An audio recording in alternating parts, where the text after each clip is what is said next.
Cops love it. I enjoy it. I'll give it a shot. I'll give it a shot. My experience Oh my god, that's so loud.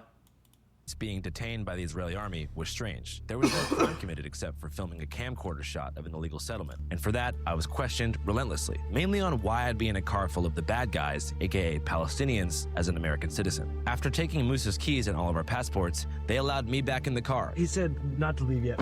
Then made us wait for 2 hours while they drank Coca-Cola and doom-scrolled on their phones at a nearby watchtower. The arbitrary theatrics of it all reminded me of the process of getting into Palestine in the first place, which is only possible for Palestinians by entering the West Bank through Jordan. All in all, the process took 8 hours. Despite the crossing being over less than a mile in distance, it contains a grueling customs process that involves 3 checkpoints, 2 buses, 3 bag checks, and a final interrogation by an Israeli border agent, where you're essentially given a vibe check, asked a couple questions, and if they don't like your answers, you're banned from both Palestine and Israel for 5 years. During my interrogation, I told him that I was headed to party in Tel Aviv because of the repressive atmosphere of anti-Semitism in the US dating market. He bought the story and let me in. But anyways, eventually, we were all released without charge and back on the highway toward Hebron, a path divided by separate highways, constant military checkpoints, and infinite repetitions of those big red signs, which the Israeli army puts up to scare visitors away from Palestinian enclaves. This road leads to Area A under the Palestinian Authority. The entrance for Israeli citizens is forbidden, dangerous to your lives, and is against the Israeli law. As mentioned, our driver, Musa, hails from the Aida refugee camp back in Bethlehem. Welcome to Aida refugee camp. It's about 5,000 people live in this camp. Half of this number are young people and children. He wanted to show us Hebron to show us a more intimate example of urbanized apartheid in the West Bank. We are in Hebron now, talking about the colonizer, how they stole the people houses, how the Palestinian family dealing with all of that. The whole physical infrastructure is constructed in such a way that Palestinians are made invisible, that the way the roads are constructed, the ways in which life takes place inside the cities, in a kind of factual and practical way, has been sequestered and made invisible. In Hebron, you'll see Israeli settlements physically built over top existent Palestinian communities, something you can't really see anywhere else. After we arrived, Musa introduced us to one of his friends, a local from Hebron, to get a more in-depth view of the city. I'm sure some people watching might be wondering why your face is blurred. Could you kind of give us a little explanation? I used to appear in my faces in many interviews and occasions, but after October the 7th, this has become something really risky because in November 2023, I discovered that my face was published in a Telegram and WhatsApp group for settlers. They call it Eliminating the New Nazis. As we explained last episode, settlers, as they're called, are illegal occupants in the West Bank of primarily Jewish heritage and foreign, non-Israeli nationality. They take it upon themselves to harass, intimidate, and sometimes kill Palestinians with impunity in an effort to gradually erase and replace the Arab population. Just the lethality of it and the extent to which the objective of the settlers is, for many of them, it's to drive the Palestinians out. For Palestinians who resist settlers in any way, even ideologically, their names, identities, and addresses are logged into dissident databases, like the one our guy just mentioned, and posted to social media to encourage further harassment. I found my profile picture from Facebook, and they added their own touch to it, where they put a sniper lens on my head with my name, claiming that I'm a dangerous activist, which is really weird because I've never done any sort of activism. I'm not an activist, but this is one of the reasons it's really risky, and I don't want to risk it. That's the main reason, actually. The first person he introduced me to was a Yo, don't know guy. Stop it. Like this pre-rage bait bullshit is actually genuinely annoying. It's annoying because it's a lose-lose regardless. There's no winning it. Unless you copy paste the whatever you see on Twitter, unless you copy paste the popular opinion. Then no, it's bullshit. It's bullshit. I don't give a shit. Can you please stop swearing? Even if I knew, even when I do know, I tread carefully because, dude, it's complicated. Like it's disabled veteran of the Second Intifada, panhandling for change on the street. In a few months, I was deadly wrong about this. I was way off track. I'm not. No, I don't like doing that. I think it's bullshit. Something that apparently has been quite common since October 7th. I should have learned. They're listening. مصاب في ظهري رصاصة 35 سنة ما في لا رواتب ولا في عنا حدا يمد ايده إن The PA, and because of lots of pressure from America and Israel, they cut off his salary. Like many veterans, Jamal lost his benefits as a direct result of Israeli pressure. As we discussed last episode, the governing body of Area A and some parts of Area B in the West Bank is called the Palestinian Authority, who were in control of the Gaza Strip until Hamas was elected into power in 2007. Compared to Hamas, the PA is moderate and have committed to non-confrontation with the Israelis since the Second Intifada wrapped up in 2005, which, as mentioned in our previous episode, was primarily caused by the collapse of two-state peace talks at the Camp David summit in 2000. Yet, in spite of the PA's good faith, Israel has continued to increase pressure on the PA. This debt is not due to financial mismanagement, but rather to the withholding and theft of our funds by Israel. Israeli banks control 64% of the PA's monthly tax revenue, roughly $188 million per month, and frequently withhold or deduct these funds to pressure the PA to meet their demands. This is the 10th month in a row that we've not received a single penny of our money held by Israel.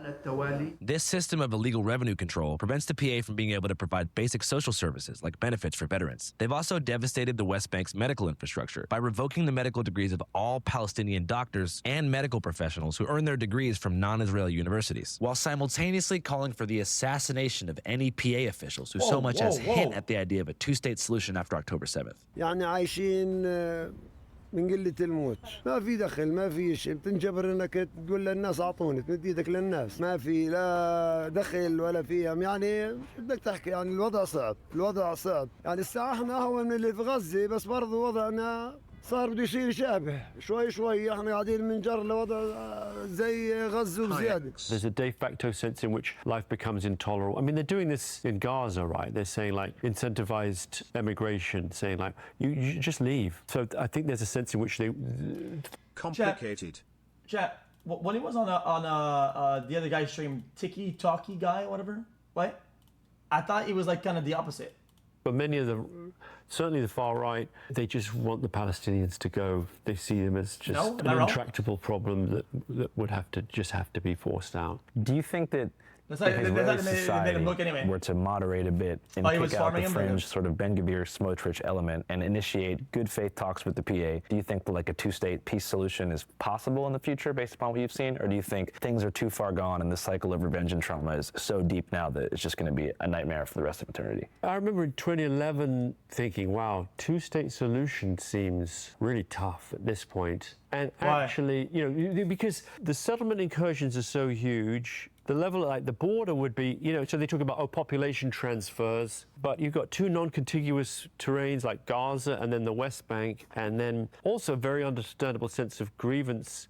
And a feeling on the Palestinian side is like, also there's right of return. Like, what about the houses we left in 48? Like, what about all the villages that were erased in 48? Lots of families, they're still keeping the key, and even though they know all their houses destroyed in 1948, but it still gives them a hope that one day they will back again to their home. مدام الحكومة الإسرائيلية اللي فيها نتنياهو. Okay, I mean, then what is the other solution? And is that solution feasible? Chat. I feel like if some solution is unfeasible and clearly not doable, right? Yeah, it's kind of your duty to do the other solution, or the first one, because I mean, otherwise, if the de facto is dog shit, if the status quo is awful, then I mean, you got to do something. عليه من كبير وسموتريتش اللي هي مدام هذول العالم في السلطة العوض الله. لأنه الشعب اللي كمان الشعب الإسرائيلي عودوا اللي هو نتنياهو عودوا إنه يصير مجرم عودوا خلاه طلع مستوطنين شو بيسووا كمان من سياسة ابن كبير ومن سياسة اللي أعطاهم كلهم سلاح ويلا روح طخت قبضان انت شايف شو بيسووا فينا انت شايف مستعمرات شو بيسووا فينا كل يوم في زيادة كل يوم في طخ كل يوم في قتل كل يوم في اعتقالات وين السلطة هنا شو اللي مفعول ولا إيش. All right, let's talk about segregation. So much like the West Bank is split. Palestine, your takes are bad. Yo, that's a pro-Palestine argument, no? That there is an official Palestine and Israel. Otherwise, what? Otherwise, the whole thing is Palestine. I mean, I don't think anybody would go for that. It'd be like the endless war. Between areas A, B, and C, the city of Hebron itself is split into two sections, H1 and H2. H1 comprises about 80% of the city and is home to around 120,000 Palestinians and operates under the full civil and security control of the PA. The remaining 20% of the city, H2, is entirely under Israeli military control. But H2 Israelis in Hebron aren't comfortable with the land they have. They want more of Hebron, often breaching the H1 barrier to harass and attack Palestinians. وسخوا قنابل غاز وبيعجبوا على الناس وبيحرقوا سياراتهم من هالدمار. مخليناش ندخل على البلدة القديمة كمان أو على الحرم. إنه إحنا من فلسطين وبيحصرونا وبدمرونا. مفرق بالحلاوة إجوا يشمطوا قنابل وغاز وخنقوا الناس. في ناس أولاد صغار كمان خنقوهم. And why do you think they do this? إنه بدي ياخذوا الأراضي وكل وقت ما عنا بالحارة إجوا اليهود والاحتلال سكروا محل ما إحنا ساكنين سكروا ما خلوش حدا يمشي منع تجول. إحنا مشكلتنا مش مع اليهود مع الاحتلال الصهيوني. Why do you think that's so hard to understand for people? مو اليهود بيسووش إشي بس المستوطنين واليهود وهدول الاحتلال through the same of violence and terror that Hamas use today. Irgun was merged into the IDF and is designated as a terrorist organization by the UN, United States and the UK. Okay. They also hung British soldiers in Palestine and bombed a hotel full of civilians. I understand it. But what I'm trying to say is the world has a lot of problems. Problems. War, problem. How about a solution for once? What the fuck is a solution? Because you can name problems all day without doing any sort of solution. What is the solution though? Like the point is you fix it. How do you fix that? ياخذوا الأراضي وبكسروا بخلوش الناس يوصلوا على الأراضيهم. إنه اليهود بيسووا لنا شيء اليهود بيسووا لنا شيء بس الاحتلال بيدمرونا بيطخوا علينا. هذول الصهاينة والصهيوني انت ما تتفاهم معهم اصلا يهود بنفسهم مش متفاهمين معهم. For a more in-depth history lesson with our local guide, we decided to sit down at a Palestinian coffee shop and get down to business. Okay guys, so before we start our walking tour, it's better. Then Landia then. It's no war, no prejudice. The whole thing is one thing, but nobody wins though. It's a name that the world chooses because otherwise nobody don't have a solution. If he's gonna get mad, then the world chooses Landia. Boom, I said it, bang. So you want to get mad? I make the name Landia, and everybody has all of it, and everybody lives in unison. Everybody has to be respectful. To talk about Hebron in general. Hebron has one of the most complicated situations in the country because it's the only Palestinian. The world controls it. The world controls it until there's no incidents of war or less than 5 per year. And then everybody that is happy, they own it. In a city where you can find Israeli settlers living in the middle of it. If you go to Jerusalem or any other Palestinian city, you will find all the settlements located on the outskirts. But Jerusalem, actually, there are settlements located in the middle of the city, but what makes it different from Hebron, that sometimes when you walk in Jerusalem, you don't realize that you are passing by a settlement or you are inside a settlement. Right. Every corner in Jerusalem, they make it look like as if they want you to remind you that this is not Palestine's Jerusalem, it's Israel's. And here you can see all those Israeli flags all over the place. And this whole contrast shows how there is this tired way of Israelizing Jerusalem, while in fact it does not really match the reality on the ground. In a way, Hebron can be seen as a more intense version of Jerusalem, where while some Zionist settlements do exist, it's more of a destination for rabid bands of settler youth who flock to Temple Mount for occasions like Jerusalem Day with heavy security. But this is not the case in Hebron, because the areas where all the settlements is located in the middle of the city is not accessible for Palestinians. So you have urbanized apartheid here. Yes. Comparatively to by Jerusalem, where you have sort of suburbs that are walled off, maybe a mile from the highway. Here it's like so obvious. You notice directly as soon as you arrive to the area. And obvious it was. Here in Hebron in particular, you have apartheid segregation built into the urban core, which is not something you see elsewhere in the West Bank. Above this barbed wire chain link fence. Wait, so they did so the settlement are like, they're like, okay, I hate to use these weird words, but it's like rust bases that are outside in the terrain or whatever, but that one is kind of like inside the already built city. So it's like if you go to bandit camp, and you have like a little rust inside bandit camp. I mean, I get it, right? That makes sense. There is an Israeli settlement that has physically been built over top of a Palestinian street that used to be the biggest commercial hub of the city until 2000. So as you can see, there's a 4-story apartment building right above me. They have a separate entrance to get inside of the street in front of it. They have Israeli flags in the windows, and it's totally inaccessible to any Palestinians or foreigners who don't live there. So there's a total separate infrastructure that's been built illegally, but also, as you can see, there's a ton of garbage. I mean, it's literally honeycombed.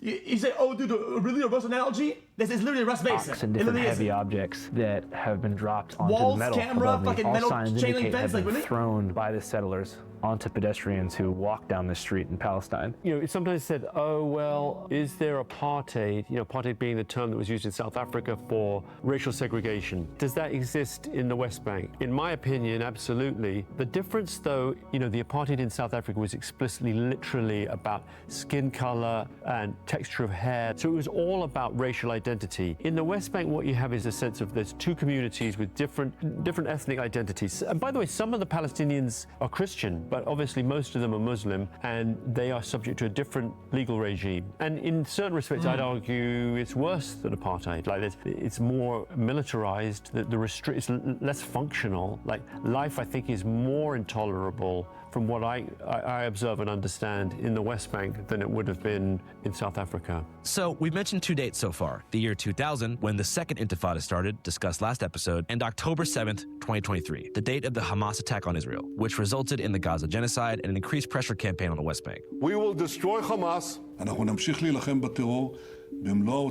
We continue to the end. Nothing will stop us. What I'm trying to understand, Chat, is that a no solution means a de facto W for Israel, because the way that it's going on, the way that it's spreading, these compounds are expanding, and the expansion from the inside expands everywhere, and it's a de facto win.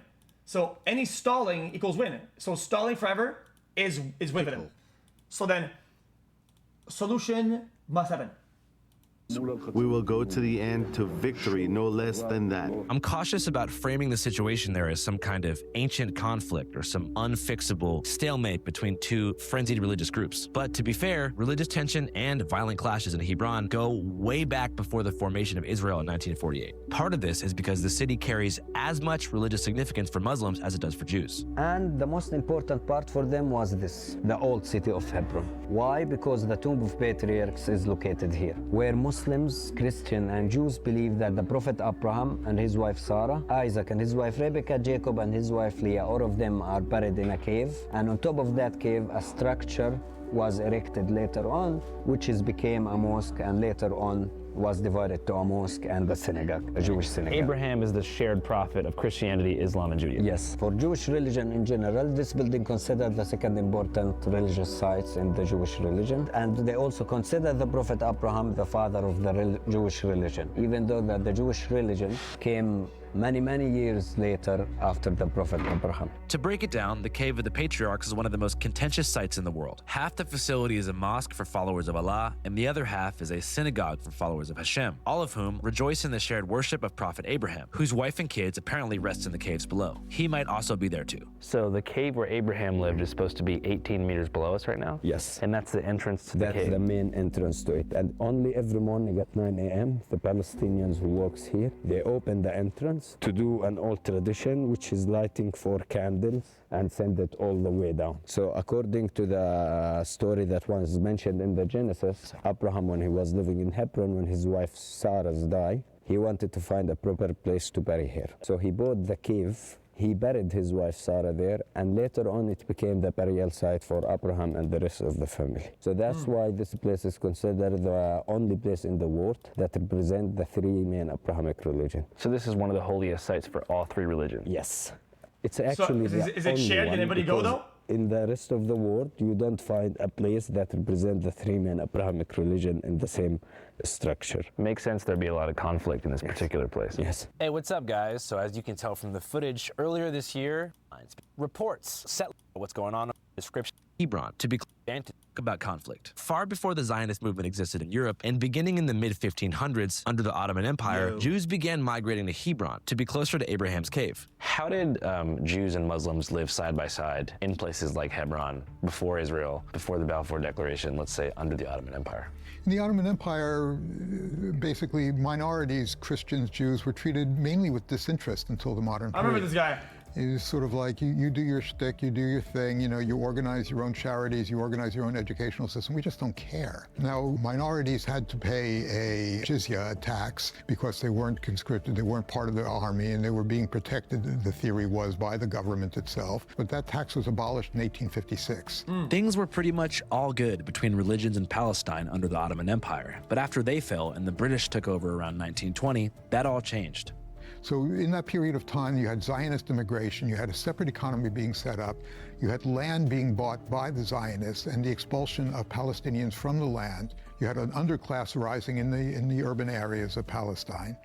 You had two different economies that were being set up, two different ruling structures under the British that were being set up.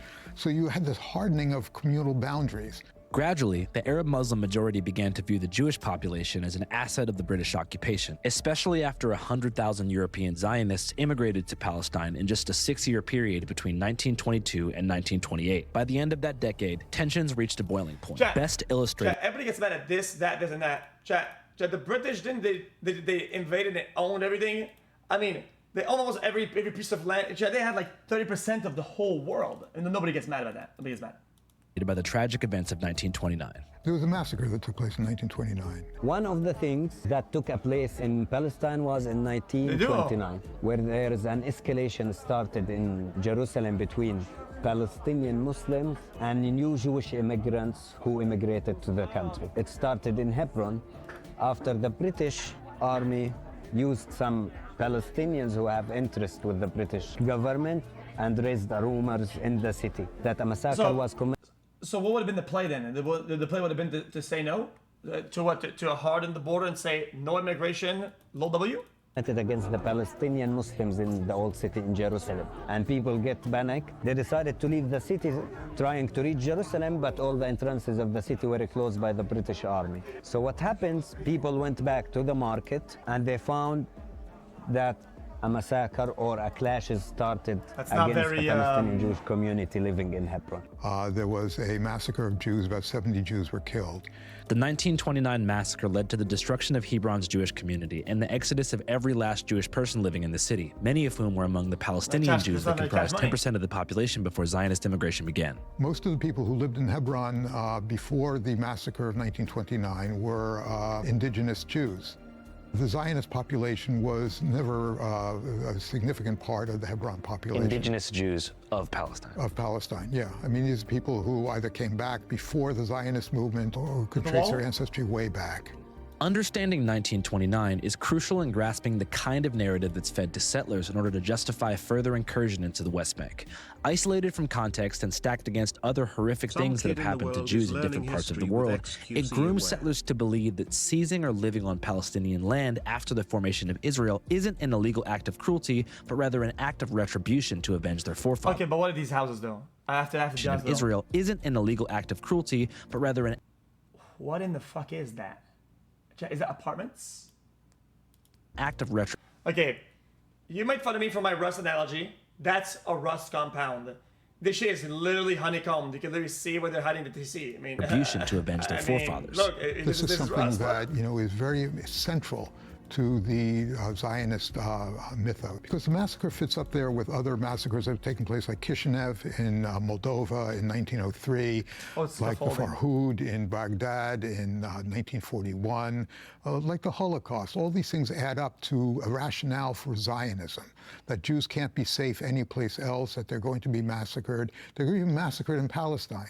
And so therefore what we have to have is we have to have a strong state that will support the Jews, that will build the Jews, build the Jewish population. Timeline-wise, it wouldn't be until around 20 years after the formation of Israel in 1948 that Jews began returning to Hebron after decades of absence. On March 1968, a group of Zionists... It's maybe they over-immigrated then. American, they 75 let numbers people go to from the Jewish unsafe community in levels. Brooklyn, New York. They arrived to the country. And in 1968, they actually, a group of Jews went into one of the larger hotels in Hebron as, pretending to be Swiss tourists. And they set up shop there, and they refused to leave. And the Israeli army wanted them to leave, and they finally negotiated a settlement for them leaving, and they ended up founding a settlement called Kiryat Arba, which is, in existence to this very day. So the Israeli army was so annoyed with this group of American Jews pretending to be Swiss people who wouldn't leave the Palestinian hotel room that they actually built them a place to live. Yeah. And since then, the population of settlers has gone from a couple dozen hotel guests to over 1,000 souls living in H1. One of the key factors in apartheid is closing down the commercial centers that belong to the oppressed group who once called the area home. This iron fence was put up to... Chat, would it have been possible to have some sort of needed program for some form of assimilation? Like yeah, if you immigrate here, yeah, here are the rules or the whatever. Restrict one of the main Palestinian commercial centers that used to exist up until the year 2000, after which the Israeli army shut down the street and began, or I guess continued, building these massive private settlements right above it. So right up there is a private basketball court where you can shoot hoops, as the Americans say. As you can see here, all of this trash is the accumulated rubbish that people have thrown down from the settlements since their construction back in the day. So there's a stray cat hanging out there, which I've learned is a very common sight here in Palestine. You have cats everywhere, a couple dogs, but mostly cats. There is some donkeys. But yeah, this is pretty crazy to see. You can just imagine this exact street thriving as a commercial hub. You can see these sealed off storefronts that you can just tell used to be full of energy, excitement, and oh shit. So that's a settler and Palestinian cat fight.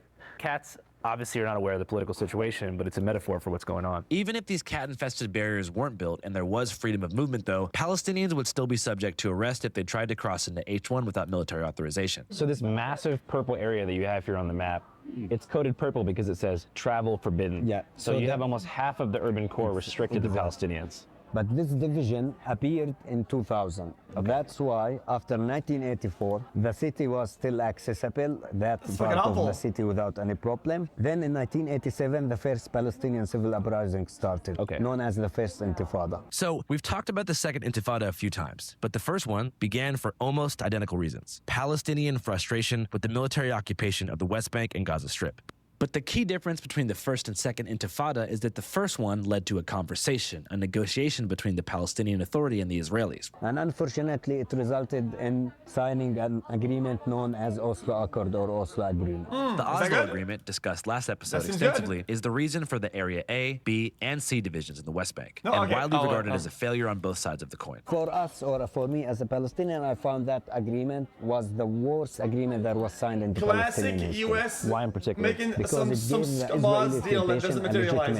Classico. And it gave them more time to maneuver and to implement facts on the ground, which is today, I don't want to say impossible to change, but it's really hard to change. So the initial agreement was signed on September 13th, 1993. And less than 6 months later, the Muslim community of Hebron would experience a horrific act of terrorism that reshaped the city forever. Let's talk about the main incident that took place in Hebron back in 1994, which changes everything. So in 1994, an American Jewish person from New York, he didn't like Oslo Agreement, and this is the case for the extremist Jewish settlers. They didn't like it because it will give an idea about creating a Palestinian state. So that settler, Baruch Goldstein, he woke up on the 25th of February 1994, 5 a.m. in the morning, and he put his full military gear, his full military uniform, and he walked all the way to Al-Ibrahimi Mosque. He went inside the building where thousands of worshippers, they were in the middle of a prayer.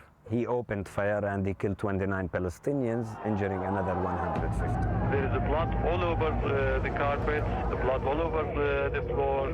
The scene is the most horrific scene I ever seen in my life. That incident actually changed the whole city from 1994 until today. In what way? Later on, there was many divisions that took place in the city, more military presence, but the most important thing, the building itself was divided to a Muslim mosque, and a part of it was converted to a Jewish synagogue. Is this the main room of the mosque? Yo, the main Jesus Christ! Now, after 1994. What the fuck is going on here? Dude, this is epileptic. So the area where the massacre happened is closed? No, it was here. So the massacre happened right here? Yes. So a lot of these bullet markings are from that shooting 33 years ago? Yes. You can see a bullet hole here, one here. And people were just praying when that happened? Yes, actually they were in a specific position where their foreheads their knees and their hands touching the ground when he started opening fire at them before he was attacked by a group of people who beated him to death. Goldstein attempted to escape, but was stopped by a crowd and beaten to death. You know, then after that, you had protests that emerged and riots that emerged throughout the West Bank. The army went in and basically divided the city at that point. And so then you get H1 and H2 out of that. Is it true that Ben-Gvir, the active Minister of National Security, for quite some time, had a framed portrait of the mass shooter in his living room? Yeah. And they let this guy... There was a shrine that was built in this guy's, honor. The mass shooter? Yeah. Why? Because he was a mass shooter. Yeah, but I mean, like, I know that internet kids nowadays, like all the white supremacists, love the Christchurch mosque shooter because they hate Muslims. But I mean, mid-90s, honoring a mass shooter pre-Columbine. They didn't look at it as a mass shooter. They took it as somebody standing up for the Jewish people. Why? Well, you and I would say because they're crazy. I just find it crazy that that kind of fringe extremist element is given a seat at the table in government.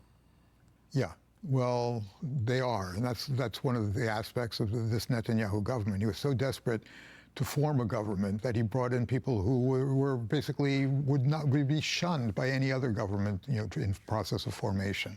Ben-Gvir, other people as well. Yeah.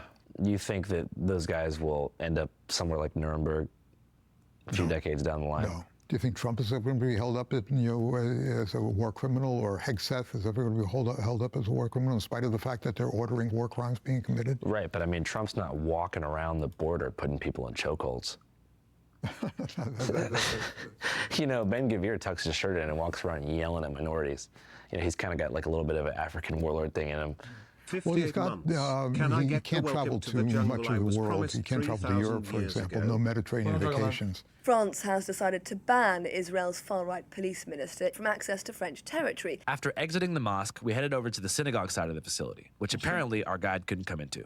Because you're Christians and not Muslims, you can go into the mosque and then go to the synagogue if you want to. Okay, cool. He can't go with you, though. All right. Okay, because he's a Muslim. All right, thank you. Well, I'm sorry we have to leave you here. And I don't want to wait here because the soldiers are cold, so I'll let you up.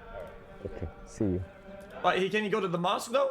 I'm confused. If they go to the synagogue, if they go to the mosque, then how come he can't go to the mosque, at least? But...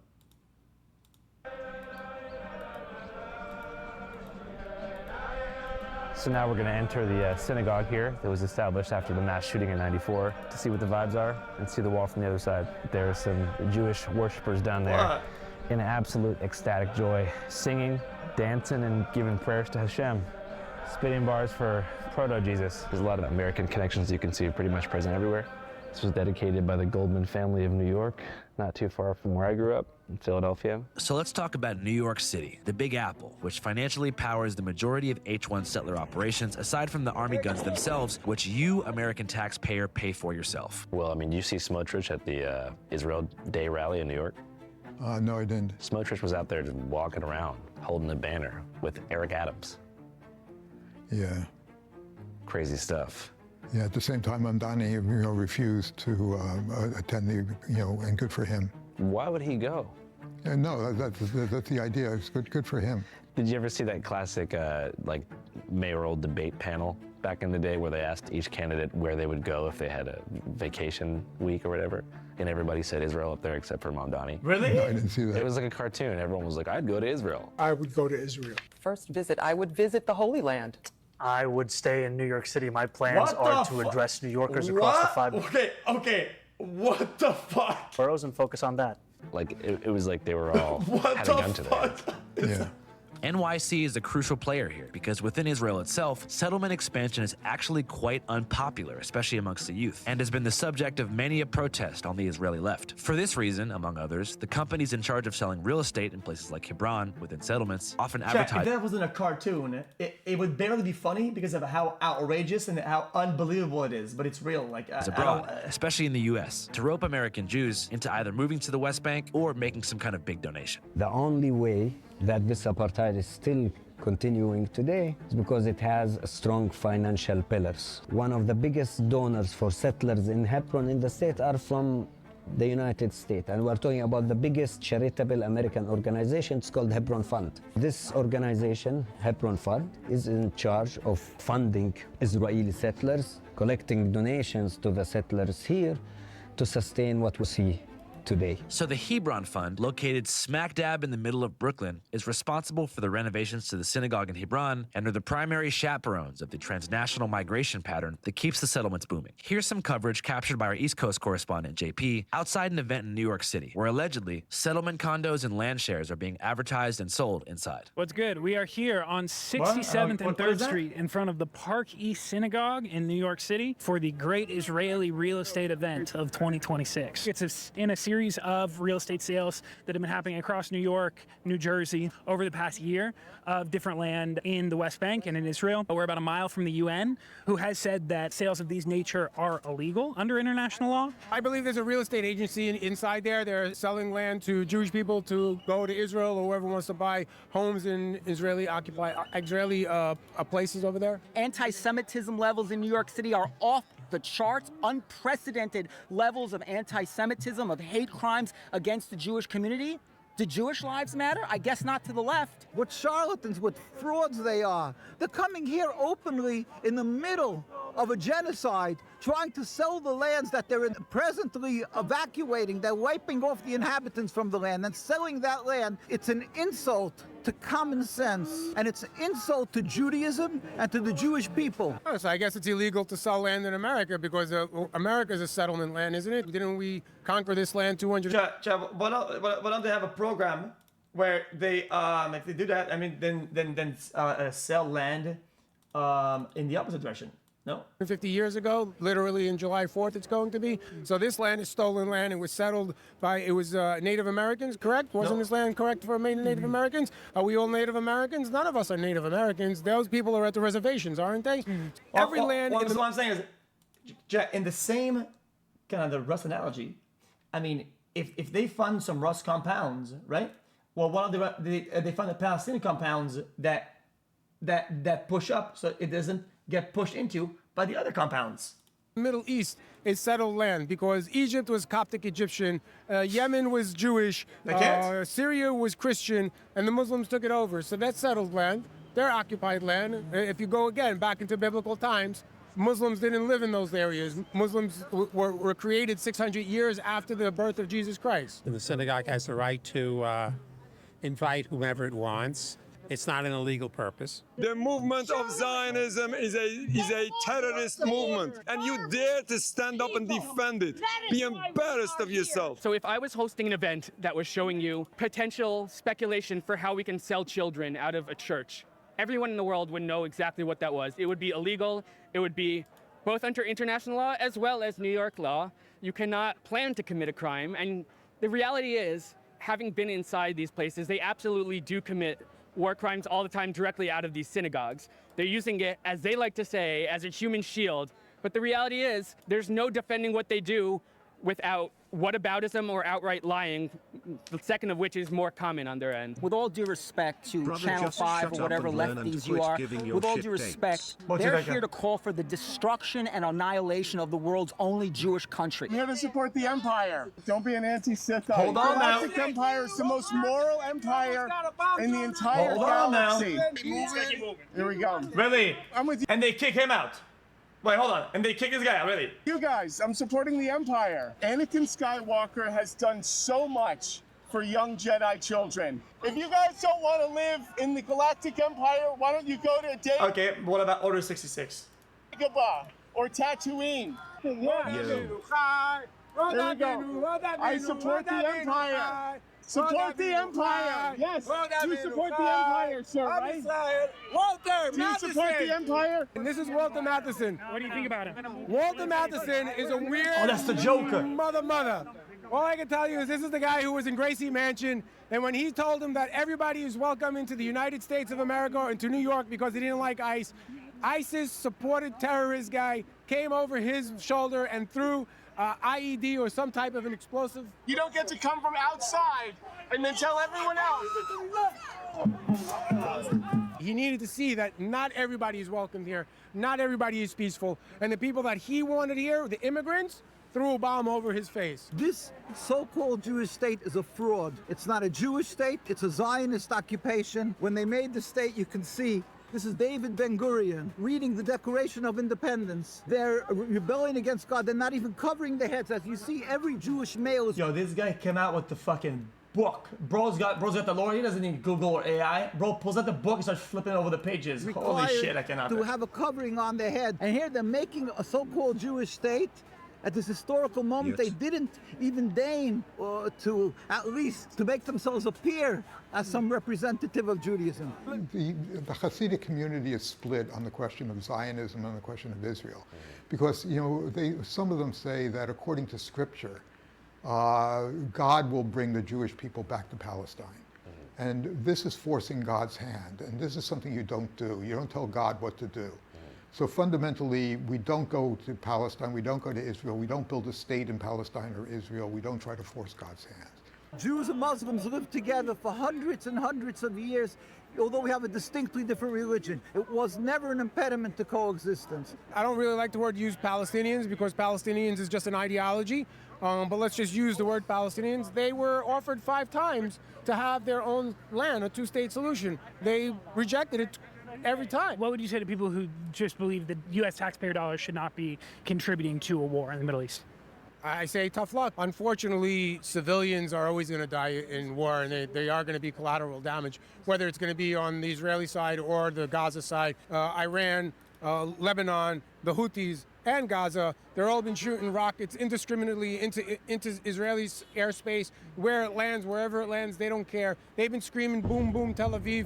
So what are these people any different? All right, that's enough from the Americans. Back to Palestine. After scoping out the synagogue service, we decided it was time to leave and link back up with our guide. As we returned to the central market, I began to see the few Palestinian shops that remained start to close their windows and put away their wares. What already felt like a ghost town was getting even more desolate. So that is the IDF or IOF behind me. They're pushing people out of the way so that settlers can walk through. So for those who don't know, can you tell me your name and where you're from? My name is John. I'm from Dallas, Texas, so they can United walk States. Through? What brings you out here today? I was just tired of sitting on my hands and not doing enough to help the Palestinian cause.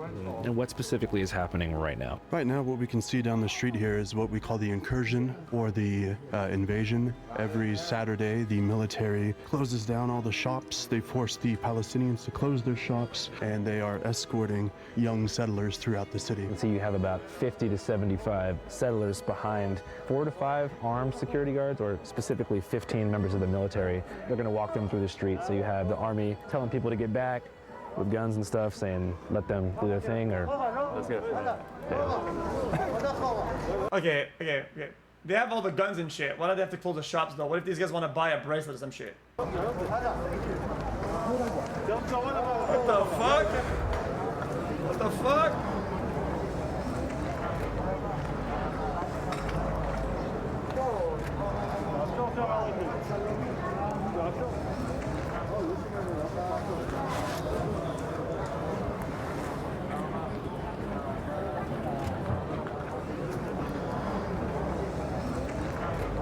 Okay, this is just weird.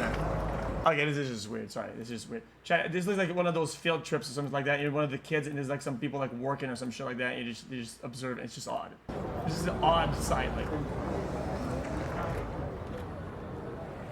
So that's what we explain in Hebron, that you can come and visit Palestine, but if you want to understand the occupation, apartheid, and silent ethnic cleansing, you should come and visit Hebron, because this is the city that provides you with the actual feeling of what an apartheid means, what a violation for any human rights. You can see it and live it here on a daily basis. With everything going on here, it's hard not to be curious about what the Palestinians plan on doing to fight back. Do you think there's any possibility of a real armed resistance growing here in the West Bank? طبيعي ما هو كثر الضغط شو بسوي ولا التفجير هذا الشيء يعني هم متوقعينه هم عارفين انه رايح هذا حكي يصير تضغطني ما فيش شو بدي اسوي لك لا بدي ادافع عن حالي لا بدي اموت لا بدافع عن حالي وهذه ما يبدا هيك وهيك بدي اموت بس بموت وانا واقف وانا ثابت ناخذ حقنا وندافع عن الوطن. So you would fight to resist what's going on here when you get older? جاهز. جاهزين كل العالم جاهز كل فلسطين كلها جاهزة بس قولوا يا رب. Do you want to give a message to the kids in the United States about what's going on here? بدنا يوقفوا الحرب عن أهل غزة. الضغط إنه يوقفوا الحرب بس هذا بدنا إياه. يوقفوا الحرب عن غزة. يوقفوا الحرب بس هذا اللي بدنا إياه في الحياة. إنه توقف الحرب والعدوان اللي بيصير في العالم. The idealist in me, I began wondering whether a single state solution with everyone with the same rights might be possible. Like that seemed in a way more realistic, but maybe not. I mean, maybe that's naive. I mean, it does have Belgium is essentially a state with two separate and distinct national identities, like the Walloons and the Flemings. I mean, that would be the future for Ireland, I would have thought, like, is a single state encompassing the whole of the island of Ireland. So is that really, I mean, it's, in a sense, it's way above my pay grade, and I sort of focus on where I see kind of organized irrationality or organized, like, predation and violence. It is a hard one to crack. Despite the objectively bleak situation and in the absence of a clear path forward, most Palestinians are firm in the belief that eventually freedom will come. For sure it's going to happen. One day it will be a state of Palestine without occupation. So you have hope for the future as far as Palestinian sovereignty and statehood? هذا مجبور، هذا مفروض، هذا ما في إلا تكون، إلا في الآخر إلا تكون في مجال، إلا تكون يعني رضوا ما رضوش هذا إجباري بده يكون يعني. After seeing urbanized segregation in Hebron, I wanted to... No, I actually understand it. The chat. I know I always use video game terms, but I feel like the strategy being used by Israel here with the settlements is getting more with less. So it's like whenever you play StarCraft and you expand to new bases. If you have a big, you have like 5 bases in a spot, you own that entire spot. Does that make sense? I think this is what's happening. To visit the rural front lines. Because you don't want to be in between 2 enemy bases. You don't want to do that.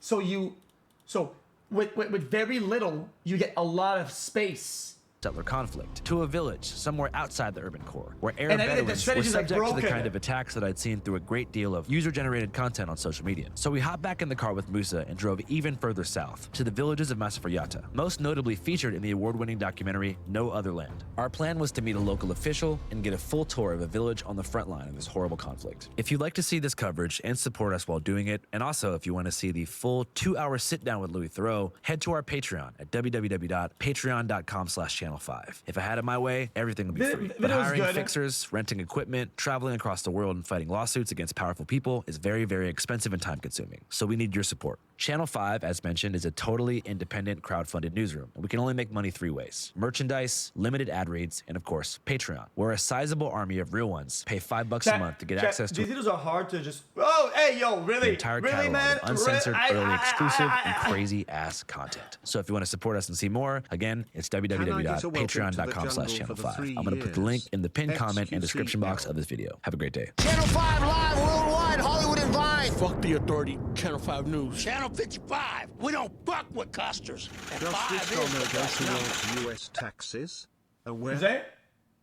No. I mean, maybe in the future, partially. I don't know.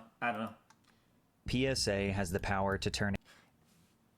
Okay, chat. PSA. As I would say, I think it was good, but I have to take it for face value because it's hard, because sometimes something has to be challenged. You know what I mean? Like, you know what I mean? A singular Pokemon card. Because there's a lot of statements. A lot of people are saying a lot of things. For the sake of the video, I have to say, okay, it's all true so that I can understand what's going on. Otherwise, nice reaction, Mr. X. But will you now watch a propagandist from the other side? That's what I'm saying. I'm glad you paused that frame so we didn't have to hear a shit take xQcl. What if you went into a settlement or whatever and did the same type of video so it would look like it? Challenge both videos as views and have some form of conclusion of some form of, okay, that was, let's say, 80% true. That was whatever. You know what I mean? Because people are going to give a lot of pushback to things that are one-sided. PSA has the power to turn a singular Pokemon card into a multi-million-dollar asset. When Logan Paul's ultra-rare Pikachu Illustrator was given a PSA 10 grade, it became worth over $16 million. A single grade point lower and the card's value drops to $1.4 million. But when one company has the ability to create or erase millions of dollars with a single number, there's bound to be corruption. A recent pattern of major screw-ups has many people in the current standards, there shouldn't be a single PSA 10